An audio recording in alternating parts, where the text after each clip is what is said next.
Today we have Joey here to help us out to kick off Silence of the Southland 182 because Jake is in New York. He went to the Yankees game yesterday. He went to the Giants Cowboys thrashing yesterday as well. And then me and Akshay will cover volleyball afterwards. A segment we recorded yesterday live on campus. We found a table next to O'Keefe and just had fun while it was not boiling hot outside. So Joey, you're in Houston, right? So I imagine that would not have been feasible if we had tried to do it there. I was going to say, if it's not boiling hot outside, tell me what that's like, because it's been quite a while since I've been able to experience that. What's our high today? Our high is 88, which feels like a dream right now. So Holy crap, we're going to get up to 97. oy, oy, oy. Get me out of here. I know. Last week, sorry we didn't record last week. The holiday kind of made us go all over the place for the Louisville game. So let's just hit on that a little bit, just so we acknowledge it for the sake of saying things on our podcast feed. That game went exactly how I thought it was going to go, within the spread, but a close loss.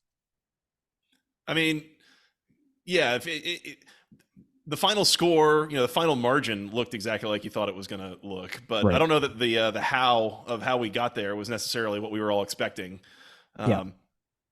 Yeah, I mean, that was kind of how I came out, and if anyone tuned into the Twitter Spaces, I think we did on Sunday after that game, right? I was not nearly as frustrated that at the fact that Georgia Tech lost as much as how they went about losing. If that was kind of a competitive game throughout and you came up just short, that's okay. But having a lead the way that they did and blowing it, I mean, that sucked. That really sucked. Yeah. I do think that there were, I think they probably got a little bit outcoached in a way. I think Louisville came out, had a good game plan. I think Tech made adjustments that worked. Louisville made adjustments to that, and I don't think Tech was able to make adjustments after that, really. It's kind of the way that the whole thing kind of went. Louisville figured out, especially with Tech's defense, had some real issues tackling in space, especially with the secondary. So that was a real concern that, we'll kind of hit on that, as I think there's a little bit of a continuing theme here. But Louisville saw that happening and just kept going after him, trying to make Georgia Tech tackle in space, struggled to do so. And so that wasn't great. And I think that was probably the reason that they ended up losing ultimately. The Tech offense had a really great second quarter. I mean, ripped off 28 points. It looked like they were kind of just unstoppable running the ball downhill there for a large portion of that second quarter.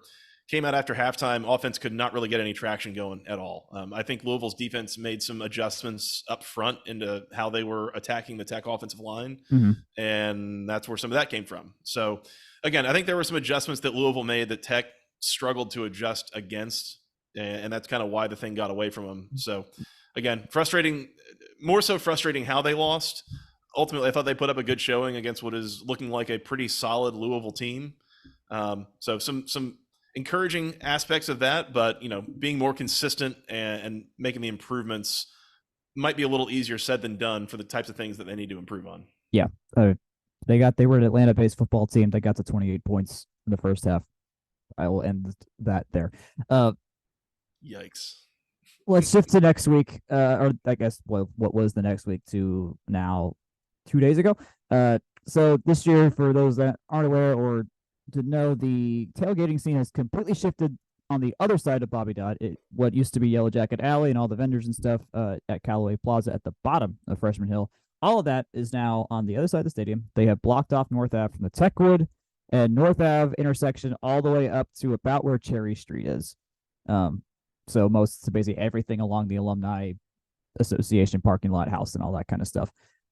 So they had a bunch of vendors up closer to the stadium, like the Ireland game. People were folks there do a pop-a shot with a football kind of thing, cornhole boards, Connect Four, all that kind of stuff. The Tech Way had a presence there as well. And then they had a really long, just empty stretch from they set up an entire concert stage and 100 yards of nothing, which was purposely there, I think, just to have space for the rec and team to walk down. But there was nothing there. So Yellow Jacket Alley was actually, I think, really good. Anyone was there. I was watching from the bridge. I took the video that we posted on Twitter and on Instagram. Thanks to the many tens of thousands of people that have now seen that, which is crazy. And the walk went well. I mean, there was a lot of people there. I think it was a little bit easier to access too because people just were already kind of nearby there. They also relocated like the professional tailgating from Tech Green to Tech Tower Lawn. So like Mm, all the recruits were like right there next to the stadium, next to Yellow Jacket Alley, with a bunch of all the other tailgates. So like that was the dense part of it. Um, of the day. I walked around the rest of campus. It wasn't that dense. The brats were doing what they always do and stuff like that. But anyone that wasn't already on campus that day was pretty much in the North Ave area, which I think was the idea. There that's was pretty cool. 31,000 attended, and it was a 1 o'clock start, and they kind of front loaded earlier the hell of a block party thing, so it wasn't as crowded as I think it will be for later games this year. But you're coming to a game later this year, or you're trying to I'd this like season? to. It'll Yeah, be I mean, when you got two little niños running around the house, it can be a little challenging to get away. it at least will be fun for them when they get there because they keep it kid friendly and all that kind of stuff. So Yep. that much we have to look forward to. So if you're coming to a game this year, just expect that kind of stuff. Um, I was gonna say, you mentioned the professional tailgating stuff moving from, the Clough lawn, Culk lawn, whatever we're Tech calling that. Green, What yeah, Tech Green? There you yeah, go. Moving that up towards the Tech Tower lawn. I mean, I think that's pretty cool. Like trying to get as much of the tailgating in the immediate vicinity of the stadium as right. possible. I think that's a good change and a good look. And that's like the only spot you really can where you can Hmm. also see the stadium. Like my dad has a rule: if he tailgates, he wants to be able to see the stadium in which they are playing the game. You can pretty much only do that at the Tech Tower lawn. I guess if you want to take over some concrete on in some other spaces, and then the foundation member tailgate or whatever foundation council, like what is their tailgate is in the other lawn that's like right on top of Freshman Hill on the other side of Tech Tower, Hmm. where like the fake train whistle is. So, um, that's yeah they kind of so they're utilizing that space, and there was space for others to just pop up their own tent if they wanted as well. It wasn't just the fancy tailgate stuff, which was nice. Um, Glad to hear it went well. yeah, I mean, yeah, that's a fairly big change, and it is. Yeah, trying to do all that stuff going down North Ave. I'm glad that people showed up and were able to figure it out, and it sounds like that went really well. yeah. I think it'll definitely be better when we have a not 1 p.m. start as well, and people like will have more time to get set up, have their day out there without a early kick. Um, Hmm. well, I say early kick. We thought we were going to have an early kick. They delayed the game by half an hour initially because there was lightning in the area. We could actually see it from the stadium. It was fine. It was cloudy, but it was like you could see a lot of blue sky. And then after the first delay, they get everyone warming up. The rec leads them out. They stretch out as fast as possible. Um, and then they do the coin toss and everything. Looks like they're about to set up for kickoff and reception. We were going to receive like to their respective end zones, and then they just kept running into their tunnels the entire team. Like they kind of played a fast one on us. And Yeah. then it got it yeah, and then they needed to do that because the storm got real bad over the stadium for a Mm. while. There was multiple lightning strikes pretty close to the stadium that you could see from any angle. Thunder was pretty hard. The rain itself was at one point one of those white wall kind of rains, so it got intense for a while there. But they eventually got going 2.5 hours, 2.5 hours after kickoff, and I don't think it affected much because this game played out. I think as much as what we would hope to play in an FCS game. Um, the only sad part is that Eddie Kelly got hurt. So Hmm. outside of that, felt like a resounding success of the day. Yeah, I mean, super weird day, especially in the ACC. I think Right. there were 6 games scheduled to start by 1 o'clock. This Tech game being the end of them. All 6 of them had weather delays, either from Yeah. pushing back the start or stopping the game in the middle and going to a NC weather delay. NC State legit had lightning strike their scoreboard. Like they had Hmm. lightning literally on site. I mean, feel grateful here that you didn't end up with what happened to Virginia Tech and Purdue, where they started that game, got in the middle of the first quarter, went into a weather delay, came back almost 6 hours later. Jesus. Yeah, it was like 5.5 hour delay. They came back and restarted the first quarter. It was dark. Like Oh yeah, it's yeah. just, yeah. Just I don't know, some weird weather stuff going on this weekend. Yeah. I think half of the 14 games in the ACC, because Miami was also delayed a little bit from their start Mm-hmm. against Texas A&M. So um, weird day. It is encouraging to me the team dealing with that, and especially the way that it went, as you mentioned. I mean, it was initially delayed. And then it was like, okay, now we're going to go out. We're going to go stretch. We're going to be ready to go. Like basically all but get the kickoff team out there. Yeah. And then no, we're going to go back into a delay. Like it is easy. And it was actually Roddy Jones on the Virginia broadcast. He was talking about how one of the toughest things with a weather delay is the mental aspect and keeping yourself engaged and staying focused and, don't let your mind wander too much. Right. I was encouraged the way that the team came out after all the delays and all the, the chaotic nature of what the day went. Yeah. I was impressed with how they came out and kind of were able to stay focused and take care of business. I think they thankfully were able to reset pretty well. I've been in their locker room as well. There's no windows. You don't see anything in there. So they are able to insulate pretty well, do whatever you got to do to relax and stuff like that. I was kind of joking with somebody, they should just use their hot tubs and stay warm that way. They have 2 of them in there. And just if you're gonna take the pads off, you may as well just get ready that way. Well, in the post-game press conference, Brent Key, one of the things he talked about was typically they eat their pregame meal 3 to 4 hours before the game. Yeah, so basically would have been breakfast for them. Right, and you try to have enough food in you to where you don't have to eat until after the game is over, but you have enough fuel and energy and like that kind of thing. Yep.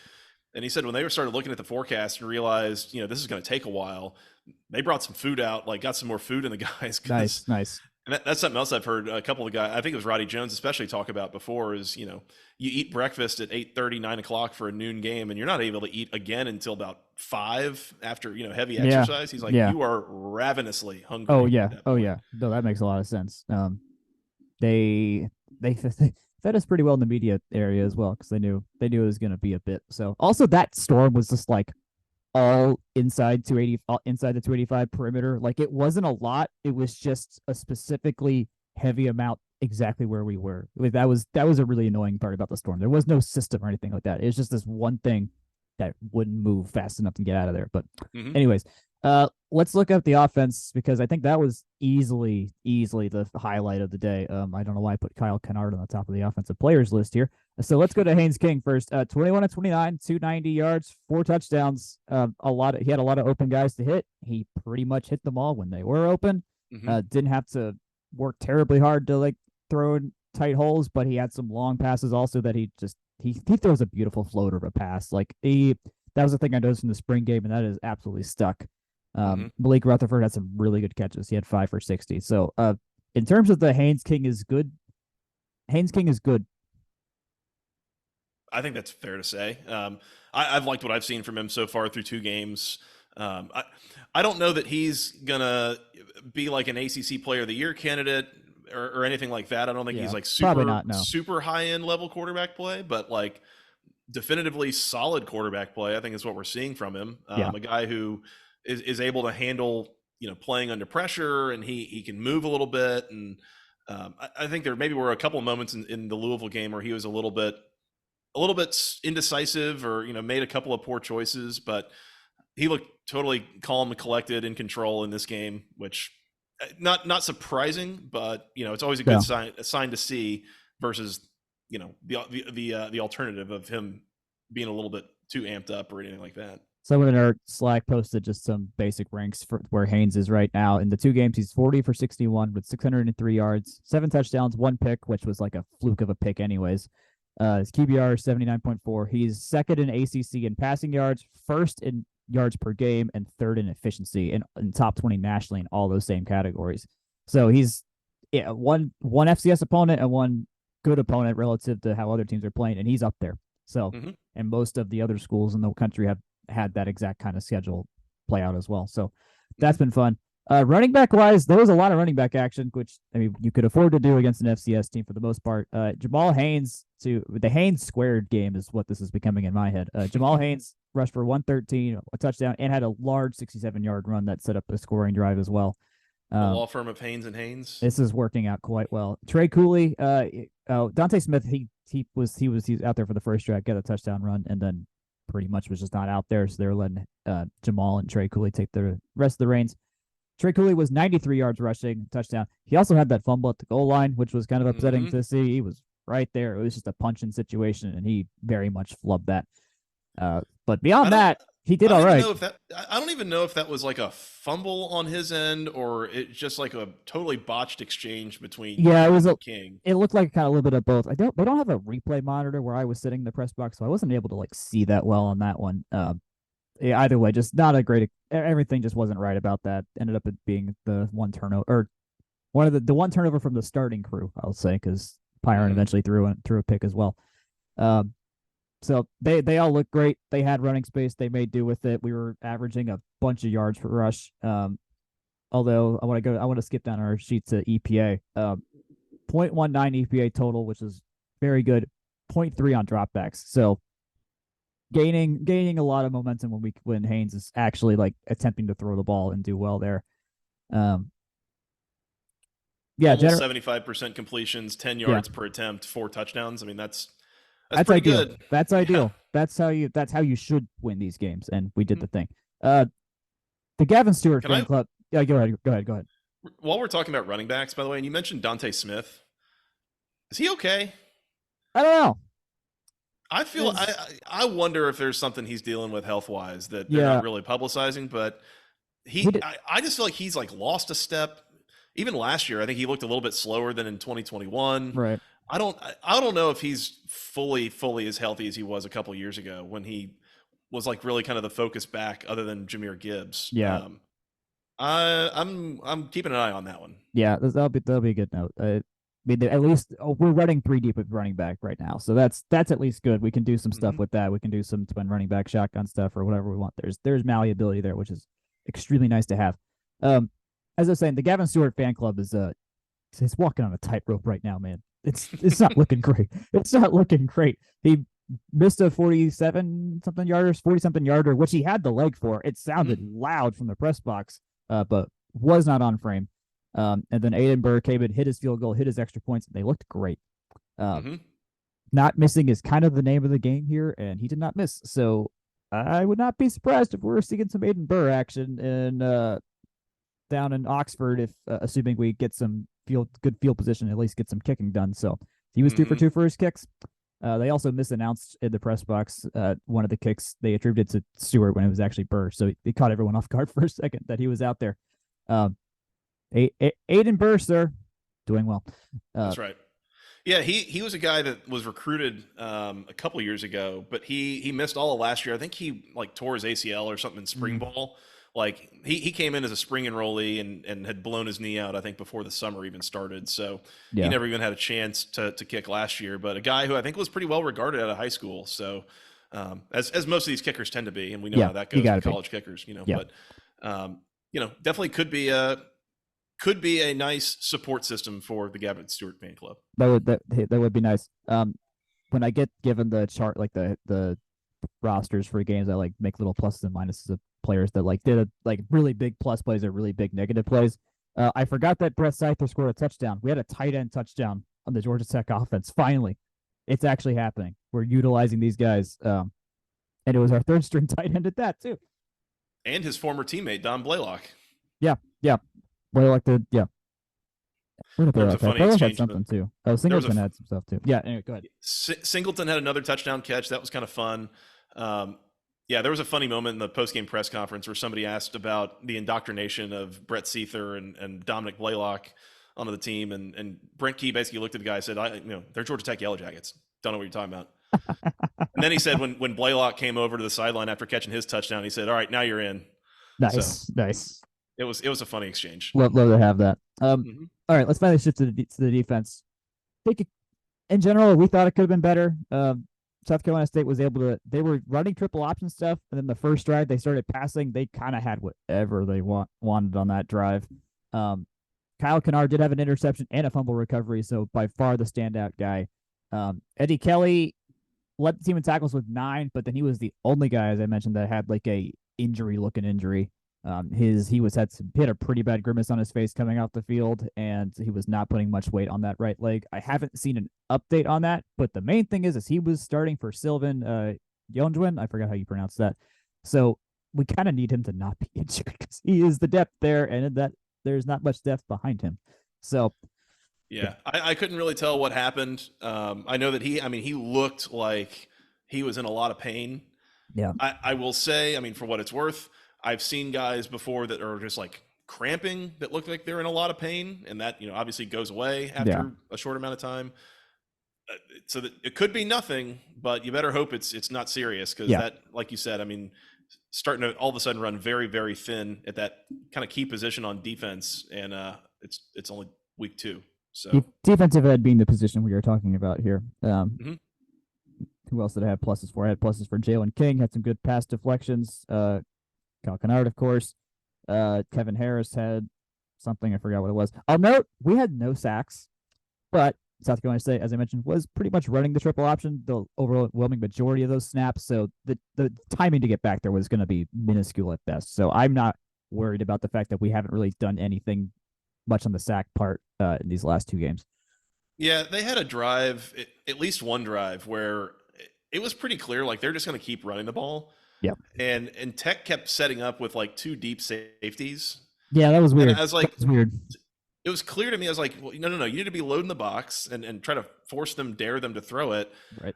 I don't know if was this like a just trying to practice our stuff kind of decision, or like I would have what it to was imagine, like. Why wouldn't you make that adjustment? I don't know. yeah, I could see like maybe not if you don't have to play all your cards in a game, don't kind of Yeah. thing. Set yourselves up for down the road and do some trickery in terms of like film stuff for games that are going to matter a lot more in terms of ACC play, stuff like that. I don't know. Some coaches are all in on that kind of mind trickery, and some are not. So I don't know. I don't know where Brent is on that. He will never tell us anything on that front, probably. Yeah. Tech did not punt all game. That's fun. A lot of just the one turnover, but otherwise end of quarters or field goals or missed field goals or fumbles or touchdowns. So I just realized I never set the score. What do we win? 48-13, something like that. Yeah, 48-13. We actually won this game that we've been talking about for 25 minutes now. South Carolina State did have 2 more defensive havoc plays than us, but I'll again reiterate that was because we were actually throwing the ball. South Carolina State largely was not. Yeah. One more thing I want to call out from this game, and really kind of my main takeaway from this, you can only take away so much from a game against an opponent you have this much, this outmatched. And first of all, let me say this. You mentioned like this is what you're supposed to do in this kind of game. It was really nice for a change having an FCS game. Right. We actually did the thing we're supposed to do in an FCS game. This has been the biggest stressor point the last 3 years. Yeah, you felt good in control by halftime. It didn't get any closer after halftime. Nope. Like, we can sit there and nitpick certain plays and such and all that, but like overall, this was good. Like I was happy with the way this game went. This is how it should have gone. So good on them for that. What I do want to call out, my one takeaway from what I saw in this game was on the defense. And as we mentioned for Louisville, there were some issues tackling in space, and especially from the secondary. I think we saw the same thing a handful of times here, that South Carolina State was able to rip off big plays off of missed tackles. Yep. That is going to be a problem for this defense, especially next week going against a team like Ole Miss. You have got to make tackles in space if you want to have a chance to slow their offense down. Yep. You cannot give them second and third chances to extend plays. If you do, it's going to be a long afternoon in Oxford. Yeah, that will be. I have some things to mention on Ole Miss, but before we mention that, there was some new merch out there at the Hell of a Block Party that looked very nice on people, and that was the Section 103 Zach Pyron and Dante Smith t-shirts. The Haynes King one is available to buy. They just haven't delivered it yet, but it is there. You can buy it right now. I assume the Haynes King one would be top of list for you if you were to buy one right now from Section 103. I think he has to be. I mean, that's our guy. He is lighting up teams left and right. Want to support him. He gets a few NIL dollars off that, by the way. He does. These are legit player t-shirt, jersey t-shirts that will directly fund this dude's bank account and help him whatever he needs to do going forward. So this is your NIL dollars at work. Jerseys, as they are. Yes. Yeah, well, and everything from Section 103. I mean, super high quality. I love mine. I'm wearing it right now. I don't think this gets posted in video form, but I'm wearing a performance shirt because, as we said, it's miserably hot in Houston, and so the performance wear keeps me cool, and Section 103 keeps me looking good and reminding people who I support. It's the best stuff. You can visit them at section103.com. Free shipping for any orders over $70. And on Twitter, they are section103.com. Also, shout out to Stephen Lill, who runs this whole thing. One of Tech's 40 under 40 for this year. So Good Our on him. guy. Ole Miss, they are the 17th ranked team in the country. They're 2-0. We were noting you kind of need to get them, got to tackle them. They are averaging 399 yards passing per game and rushing 116 yards per game, which is over 100 less than Tech is rushing per game. So there is that. But we are allowing 382.5 yards per game to their 288.5. They only allow 102 yards per game on the ground. So this is going to be a different. ESPN's giving us a 90% chance at winning or at losing. Sorry. So it's about a 9% chance of winning. 9% chance of winning. Yeah, 9% chance at winning. This is the second half of the home and home that we will play with them. We are a 20-point underdog. Ole Miss probably going to just run the table. Honestly, they're going to be faster than us. They're going to be stronger than us. I feel like for me, this is going to come down to some serious upgrades in terms of forcing some turnover, something like that, and Haynes King playing like he's been playing the last 2 weeks to at least be within the spread. Dare I say upset? It will be a hard day no matter what. Yeah, I mean, this should be a very competitive game, or a challenging game at the very least. I'm not going to say Tech can't win it, but they're a 19.5, 20-point underdog in this game. I think there's reasons for that. I think the whole tackling in space thing is one piece of it. It'll be nice seeing some of our old friends here. Zamari Walton will be playing for Ole Miss. Jared Ivey will be playing for Ole Miss. Jemias Griffin transferred in from Oregon State. He used to be at Georgia Tech before that. So it'll be nice, seeing see if the AAA team can maybe knock off the major league team as it really, really ironic how these guys keep transferring to the same place. That's crazy how that works. We've mentioned it a couple of times, but yeah, it'd be hilarious if we actually pull this off and just be like, "Why did you leave, guys? What was the point?" I would be really happy. That'd be amazing. Ole Miss, they played Mercer to start the year, beat them silly. Then they were at Tulane last week. And that game was close for a little bit, but they ended up winning by 17. So they have a ranked win under their belt already on the road. So this is going to be effectively their big time not their home opener, but their first big game at home. Kickoff is at 7:30 p.m. on SEC Network. If you are like me and going to the Atlanta United Inter Miami match to see the GOAT, Mr. Messi, that game will be done before this game kicks off. So you can do both. Don't worry, you can do both. So I'm very happy about that. I think that's all I got, Joey. Thanks a ton for helping out while Jake is gone and just being a Georgia Tech fan with us. We'll certainly be talking again soon. Absolutely. Thanks for having me. It was a lot of fun. Go Jackets. Go Jackets. Akshay, you're up. Welcome back to Signs of the Southland for September 10th, 2023. We are back once again at beautiful O'Keefe Gym on a gorgeous summer day. I mean, more like the Language Institute, but we're in front of O'Keefe Gym. This is the closest table to O'Keefe we could find. In the immediate vicinity of O'Keefe Gym, I would say. Within the perimeter of O'Keefe Gym. No, this is as close as you can get without, I guess, trespassing. It's probably the best way to put that right now. That's true. Doors are probably locked, so I didn't even try that. I will not also try. I walked right through. I walked through the double door. Oh, okay.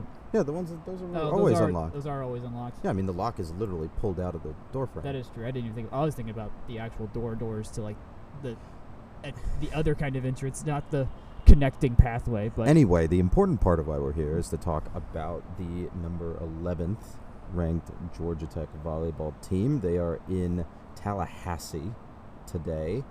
They just finished off a 3-0 win versus Florida A&M, which was preceded immediately by a 3-0 win over Stetson and a 3-0 win over South Alabama. This tournament was not on our usual expectation of ESPN Plus. It was on Rattlers Plus. Did I pay all $10 for that? Yes. Well, I was going to say only sickos would pay for it. Well, I should not have expected anything less from Jack. A couple of notes, at least from the high level, before you talk about the specific games, Jack. It looked to me like Collier kept the starting rotation pretty tight, which is something that we've seen from her historically. She doesn't. She tries to rotate early on in the season in the non-con, but I think with the schedules getting harder and harder, she's settling on that best 7 early in the season and just sort of riding that out. But I think one of the things that we did see, and you can talk, if you want to talk about a little bit, this a little bit more, go ahead, is that she kind of emptied the bench versus Stetson late on in that game, and got a lot of time for players that didn't even, that were on the back end of the roster. So let's start with that game and then branch out in either direction. What did you see versus Stetson? The Stetson game? Yeah. I mean, they're ranked, all these teams are not anywhere close to like competitive in terms of like any of the advanced stat comparisons. Their RPIs are going to be pretty terrible by the time the year's over. So it was as much of cupcake games as we had at all. First set, she mostly stuck with the starters. Like the starting rotation has been Deandra Pierce, Liv Mogridge, Tamara Otene, Bianca Bertolino, Bella D'Amico, Paola Pimentel, and who am I forgetting? Larissa Mendez. That's been the starting lineup since the first game. That's held pretty strongly with Deandra Pierce being the libero swap. So she doesn't get as much time as the others, like how Breland Morset and Aaron Moss got a lot of equal time last year. So she's stuck with that. That's how we won at Penn State. That's how we beat South Florida. That's how we rolled over Ohio State, which we didn't actually record for those games, sadly. But yeah, everyone except for 4 players played against Stetson that were dressed and there. The only player that was not there was Michaela White, and I don't know what her status is. She's still just on the roster. I just don't think she traveled for whatever reason. But all but 4 players play. Anna Boese got a lot of time. She got a lot of time, and then played again today for a lot in the third set and had 3 straight kills at one point. So I think she finally saw, like, okay, we are now playing a team that is not going to absolutely murder us with an 8-point run or something like that, and had the flexibility to do things, which honestly we didn't really have many. Last year we didn't really have those games because the non-conference schedule was stacked. We had multiple ranked games, and then our games in O'Keefe were hard too because we had BYU and Ohio State. So we didn't have those kind of games last year, and now we do. So I don't know if that was on purpose or not, or what the reasoning was behind to play more games in Florida against not great teams, but they did that, and I guess experimentation was the name of the game here, and just keeping things rolling. I'm trying to find the set scores just to go over those. I don't see the one. I mean, Stetson was yesterday. Oh, I have these. I have the one for South Alabama, so we can drop back to that real. Yeah, sure.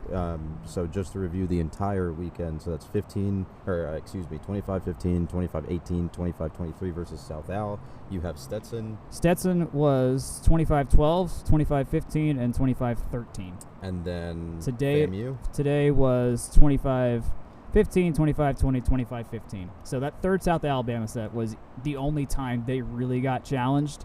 That wasn't the greatest set. That was also a set where Calais stuck with Eloise Suarez and Smiley Manyang for a little bit longer than I may have been comfortable with, considering that set never really, like, we never pulled away in that set. Like, no one pulled away in that set at all until we finally got a few points at the very end. And that came when she took out Suarez and Manyang, of course. Yeah. So in every other case here, between Stetson and Florida A&M, we were able to get a lead within the first 15 or so points and then just go from there. Yeah, I mean, I think one of the things that you tweeted out earlier, I think it was today, right, that first set versus Florida A&M was basically buoyed by a 15-3 run. Yeah. Which they're going to keep doing this to teams all the time. Yes. They're just going to, and I think it serves to talk a little bit about, not to do a pun, but it serves to talk a little bit about some of their underlying metrics while we're here too, right, and how those are kind of leading to this quality of success. They're not getting a lot of aces, but they're second in the nation per Evolve volleyball while they are on the serve. They're not getting a lot of aces, but they're getting a lot of production from as rallies develop and as they move forward. And they're getting lucky on the block, but it's still something to keep in mind, right? They're still good on the block. They have an extremely low number of blockers. There's only been 2 all season, not including today's. That's good enough for 5th in the nation. Big thing is eye test wise, they're just much bigger at the net than they were last year. Like Braylon Morrison and Aaron Moss were not. They were very athletic, but they were not very large, massive humans. Between Larissa Mendez and Liv Mogridge, you have two very large humans who do not have to try hard to get above the net. I mean, both of them are what, 6'5"? There's someone between 6'3" and 6'5". Yeah. So their coverage of the extra amount of space they are taking over above the net when they decide to jump is so much more and adds a lot of width. And then, and those are easily our two slowest players in the starting lineup. So they've got 4 very quick people behind them to do whatever needs to happen. And I think that's one of the things that we pointed out as something that teams were doing against Tech last year, right? They were loading up the front line. It made sense. Shifting, shifting effectively. You would go to wherever Julia was and then play out their match from there. Exactly. If you got 2 or 3 bodies on Julia Bergman kill attempts, then you were automatically saying, like, we dare you to beat us with your other players. Yeah. And sometimes that worked for Tech, but other times they had a lot of trouble, especially against better teams where that block was a lot more effective, and then you had other players on that opponent to really drive home points, like Ohio State, your Pittsburgh, your Louisville. That's where they started struggling, and I think adjusting your lineup in order to get more and sort of use your opponent's medicine against them, I think is a good strategy as they move forward. I think that's how some of these more elite teams seem to be built, is that they have size up front, and then everyone is able to hit. Yep, that was the big thing I've realized now 2 years after the Elite 8 year, was that when you had both Bertolino and Brambilla and Bergman, you kind of, it was a toss up of who the ball was going to go to. Yeah, and you also can't double team when you don't. At what point of the court they were going to be at too, because there's too many B's in this team. We called Brambilla Bees that year. Brambilla would be anywhere from right up at the net to behind the service line at any point, so she would fly in from wherever she was nearby. And Julia was mostly at the pin, but then again, you didn't know who was going to go to, and you were going to have to face something really, really hard to get back. Last year it was I wouldn't say it was just Bergman, because Bernalino and Otene were very good up front as well. But I would. It personally. But Julia was still getting 5 kills a set for a reason, though. The game was go to her and go from there. This year, Bertolino was a lot stronger. Her kills are when you get to see her in person on Friday, actually, you're gonna see like how much more powerful her shots are. There were some that you could tell like it would come off the hand well, but it wouldn't like necessarily fly that well. Mm-hmm. Her balls are flying like Bergman's, where I don't know. We don't do radar guns, so we don't know how fast it is. So she's got that. I don't think they'd let us bring in a radar gun. Well, say that. Auburn brought one for their practice game. Well, us. Yeah. Well, us. Okay, fans, probably not us. Yeah. I mean, maybe we should finance one. Otene just leveled up a little bit at everything. Like they all get her and Otene just got better, which you would expect. And they didn't, but they like jumped up real steps. They didn't just very slowly go up a second step. And then Mendez is already large and has the angle on any defender whatever she wants. And because she's super tall, can lay down some smacks from behind the 3-foot line or whatever it is. The optionality is more than we had in the Elite 8 year, is what I would say right now. Yeah. At least in the back line, and we still have middle blockers that can hit between Pierce and Mogridge. To that end, just a note on the block errors, I think might be important. Per set in 2022, they were averaging 0.45, which was extremely low. Extreme. I mean, low isn't bad. Extremely high and low ranked. High amount of errors. High amount of errors. That's their rank was 287th. Well, that's not good. And this year, it's 0.1. That's a lot. So that's 12th in the nation. So I think that's part of the success. I think my philosophy on the block has always been there's an element of luck to it. Like there's going to be something. It happens too fast. You just got to hope you're in the right spot at the right time. These are not your arms are not particularly symmetrical, and hands make everything weird. You got to match up your angle. You got to match up this how far you've reached over, how quickly you got there, whether it's coming off a finger. Yeah, there's a billion things going on. It's the thing that we say in soccer a lot. Is the dumb thing about the sport is how the ball bounces, and I think it's the same in football too. It's the even ball more so in football. Yeah, it's not even round. An oblong. Yeah, because it's an oblong ball. It's you can have so many weird bounces. And I think this year they're getting a lot of those bounces going their way early. Yeah, and that's leading to their success. I think the block errors is something to keep in mind. Like, it's something that we have to continue to monitor, but as like a luck-based measure. But it's good right now. I think at least that sample size right now, or that sample includes three legitimate three teams, legitimate legitimate games against two very, very legitimate teams. Yeah, that they played. And USF isn't like, yes, we won 14 points in a row on them, but they weren't exactly a cakewalk either. Like, they're still a reasonable team to play. It's interesting too because the Pythagorean win expectation, which is for those that don't know, is based on the amount of points, the actual raw points that you've scored. On the Pythagorean, if you go by that, they should have lost at least one game, I think. But they're still undefeated, right? Yeah. Like, they should have lost at least one game just going to 4 versus Penn State and Ohio State twice. Right, yeah. But they haven't, which is great. Yeah. And they just have gotten their luck, if you subtract the Pythagorean from the actual win percentage, the luck is about 9.5%. So they're 50th, 51st in the nation in terms of luck. Okay. Compare that to last year, which I think is an interesting thing to note. Compare that to last year, their Pythagorean win percentage was 80, and their actual win percentage was 72. Yeah, so felt they like were unlucky last year, and now this year they're getting. They had early on, they're getting really lucky. They had the 5 setters against Pitt and Louisville last year that were extremely well played, but they just could not close those matches. That was a big. I've mentioned this in our Slack too. Like, that's been a big talking. That was a big talking point for us last year. Was we'd be up 24-19, 24-20, and it was they couldn't close. They would eventually get there against teams they should have gotten there against, but it would be so excruciatingly hard to get there. Now, they just do it. They actually just win the set and they're done with it. Both Ohio State matches, they didn't have to play 5. Like, they resoundingly beat them in the 4th set in both of those games. While the luck is absolutely there in terms of just like theoretically what should have happened, like, the eye test will tell you they are just beating the crap out of these teams. Yeah, I mean, to your point, going back to those Ohio State games, like you said, we weren't able to talk about them because of Labor Day, but going back to those Ohio State games, 25-19, 25-15, 27-25. So it got close. Yeah, that's right. And then 20-25 in the first set. Sorry. Okay, missed yeah. that. So a bit of distance in the first set, but then the second 2 sets are pretty resounding. Yeah. And then the third set, obviously, I mean, it's that's close. what's surprising to me is like they are having every match has a set that they control very, very well. I mean, the game of volleyball is such that it's a game of runs at a certain level. Like, I don't think it's dumb to say. Like, I think it is a game of it's obvious to say, but it's like it's a game of whenever runs. you can stretch out 3 to 4 in a row to get that separation and then return it back to homeostasis. On that note, and I mean, this is like an unrelated point, but more like a statistical note. It's interesting to me that you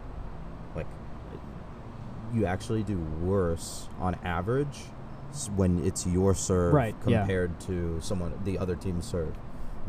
You have a higher probability of scoring a point if it's your opponent's serve than it's your serve, and I would love to speak to someone and see why that's the case. Someone more knowledgeable about volleyball than us, and see why that's the case, at least more semantically. But it's interesting, and I think to that point, Tech has actually been doing really well on both ends of that. Right, they're second in the nation when they are serving, and I think I mentioned this earlier, in terms of Evolve's service rating, and then they are 15th in the nation when they are receiving.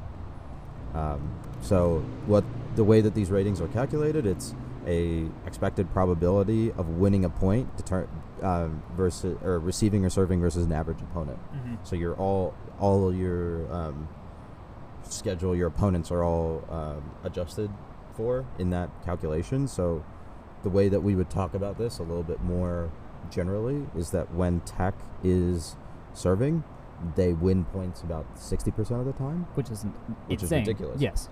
And then when Tech is receiving, they win points 65% of the time. So when they're serving, they have a better shot at actually keeping serve, and then when they are not serving, they have an even better chance at getting back that serve, in which they have a good shot at keeping the serve. So it just keeps folding on itself. Yeah, and I believe that the service point percentage is somewhere around like 48, like on average nationally.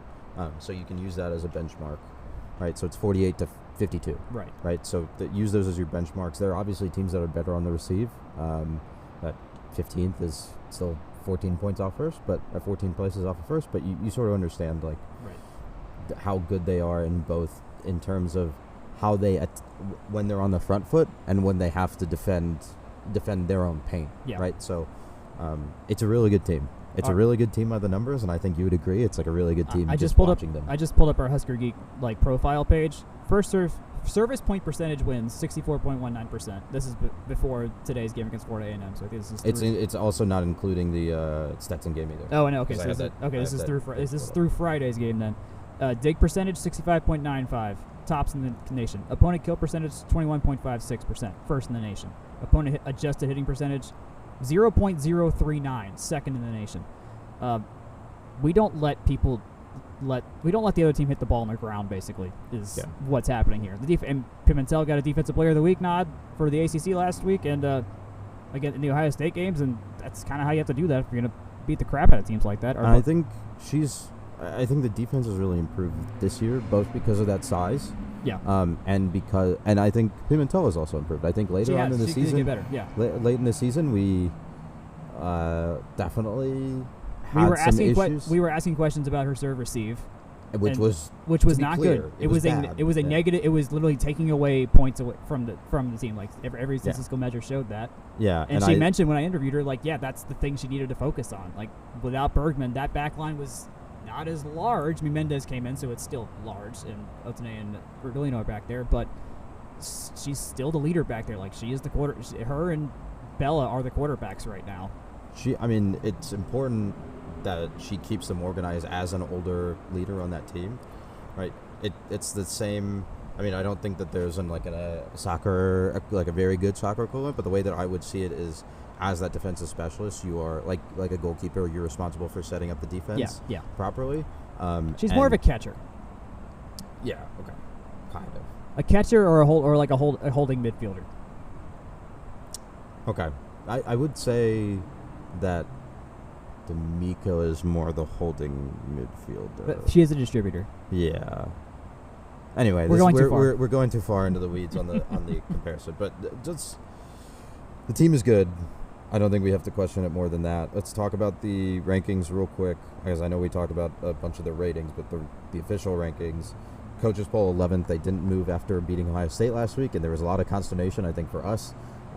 Let's note, though, that they got 200 more ranking points week to week, and they were only 8 behind Minnesota in this rank. So they were. And Minnesota was 10th. They were 10th. So they were far and away 11th to just barely not 10th week over week, and and with how the points stacked up, it was the top 11 and then the rest of the country. Mm-hmm. So while our number next to our name didn't change, the tiers we definitely got vaulted into another tier over that week.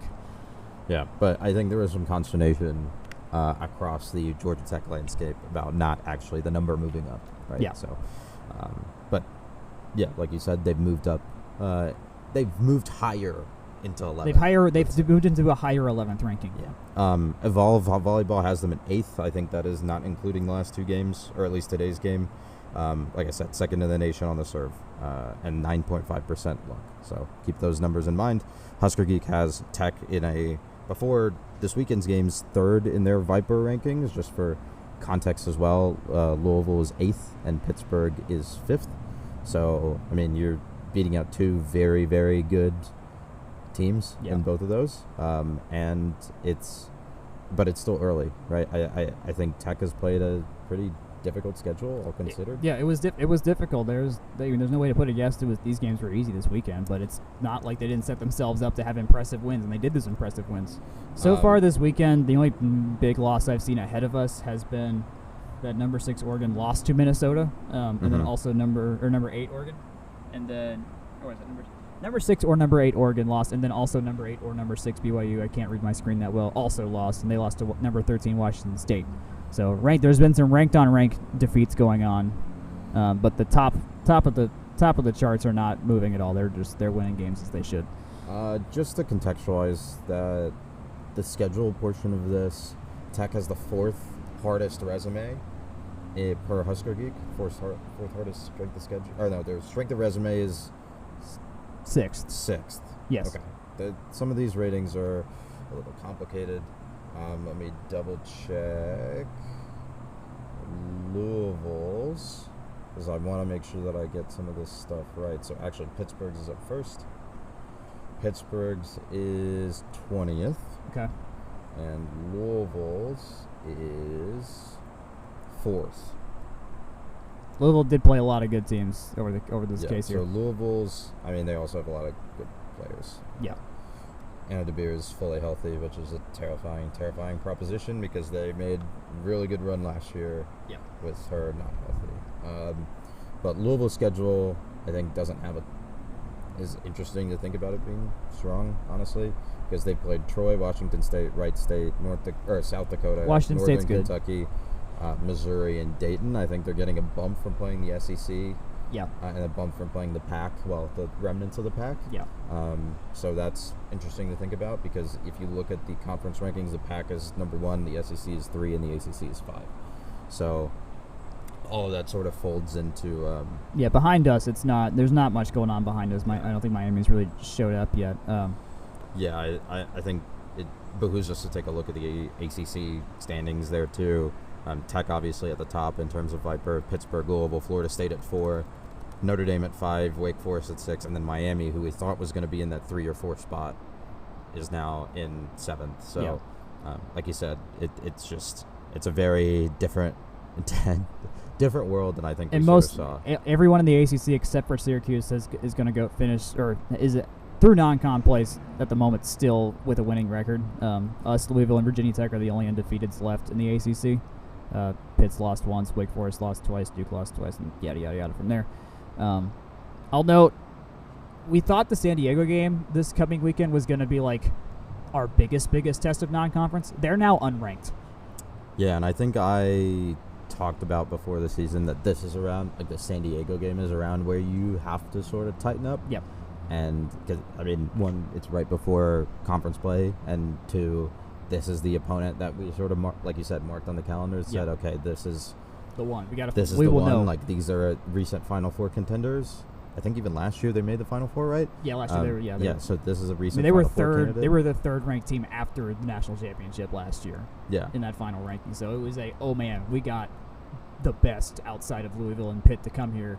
Yeah. And now that match is not going to be the resume booster we thought it was going to be. Yeah, I mean, looking at San Diego, I just want to pull up their profile on Evolve real quick. They are 3-4. That is not what I expected. Yeah, they're not. They're not what they were. It's interesting because their rating actually puts them at 16th in the nation. Their Evolve rating, and their strength of schedule is 32nd, which is comparable to Tech's. But they apparently they're getting absurdly unlucky, is what it looks like. They're at minus 17% in terms of luck. So it's. I can't see immediately what their schedule looked like. I am finding this right now as we hear a truck go blazing past us. We are right next to the connector, if y'all couldn't tell by this point. I'm not sure what the mic's picking up. So they played number 9 Oregon to start the year, got swept, played at Hawaii, lost 3-1, then lost to Northwestern also. They went the Northwestern one I remember.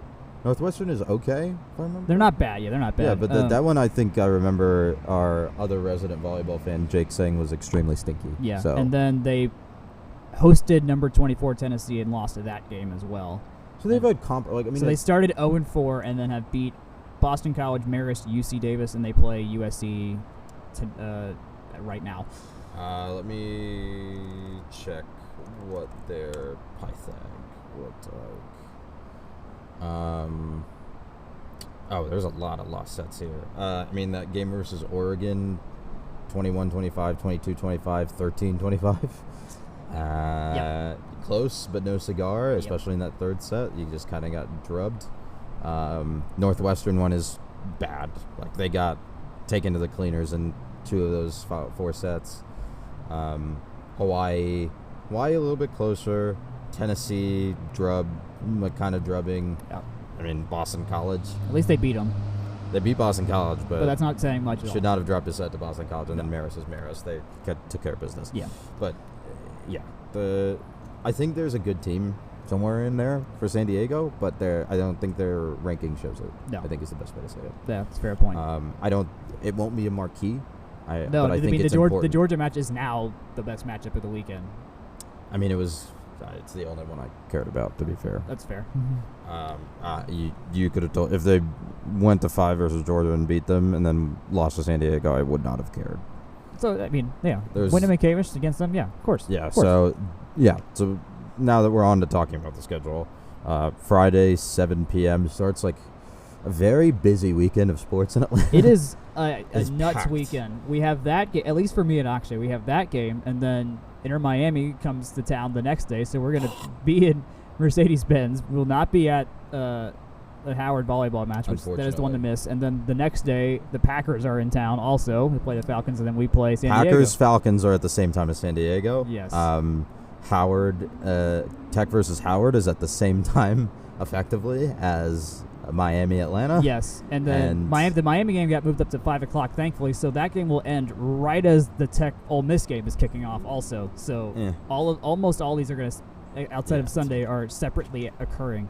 Yeah. So Fridays, I mean, your marquee is the first home game. It is the home opener. They It have is the not home played. opener and should be the attendance record by far. There are people that I've told about this game that have told me they're going who usually would never come to Tech for any sporting event of any kind. So it is, the traction is there. I have asked for the ticket sales number. They don't have it. So I don't know how many tickets have been sold. They have, the guy I asked who I thought would know could not give me an answer to how many tickets have been sold. But we'll follow up on that. Anecdotally, I'm interested. I think our 3,417 number from last year is. I mean, not I gonna be a think last problem. year's number is under threat Yeah, for sure. That is good. I think that's getting cleared easily. I am interested to see if the overall attendance record is under threat, because I don't think last year's number was the overall record, right? It was. No, they did. It did break. It did break that game from Exile Under Memorial. Yeah, it beat that. Yeah, so they've already cleared that hurdle. This is now the only hurdle. Okay, but I mean, I think it's interesting. I think there are a couple different dynamics. Not to get into like the ticket, like consumer dynamics, but like I think there are a couple different dynamics that are different between those two games. Right, that one was homecoming weekend versus Pittsburgh, who's a vaunted opponent. And they were giving away tickets to that game too. Yeah, and I think they did a good job of making it accessible and trying to pack as many fans in there as they could. But it was the Sunday, if I remember correctly. It was a mid-afternoon on Sunday. It's a matinee on Sunday, and it's like. I mean, Falcons, I think, were in town that weekend too. I think they were. There was. So it's rough when giving travel and everything. It was whoever was left from the weekend, basically, that were local, were going to that game. I think this one, putting it at prime time on Friday, and making it an event, and putting it against a rival, sets you up for success. Yeah, in terms of ticket sales, I'm very interested to see what the number is going to be, because I'm hoping that they get to 34 and hopefully they fill out that the lower bowl. I think the lower bowl last year was pretty full. They did a good job on the non-club side. They did a really good job filling that out. What you want to get hopeful for a second here? You have no choice. We're going to be favored in every game until we play Pitt, just on paper. That will be the 14th game of the year. I think this is a situation that they've been in the last 2 years, for the most part. I think last year was different just because Ohio State came to Atlanta and won 3-1. So a little bit of a different calculus there, and I think we've talked about the weaknesses of that team already today.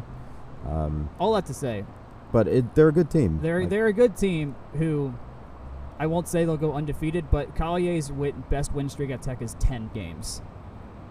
She could match that after next weekend. They're at 7. They're at 7 right now. They would get to 10 if they clean house at home, and then ACC play starts after that. So there's never been a better chance for Collier to set that personal record. I do not know what the longest win streak is in school history for us. I'm too lazy to go find a media guide.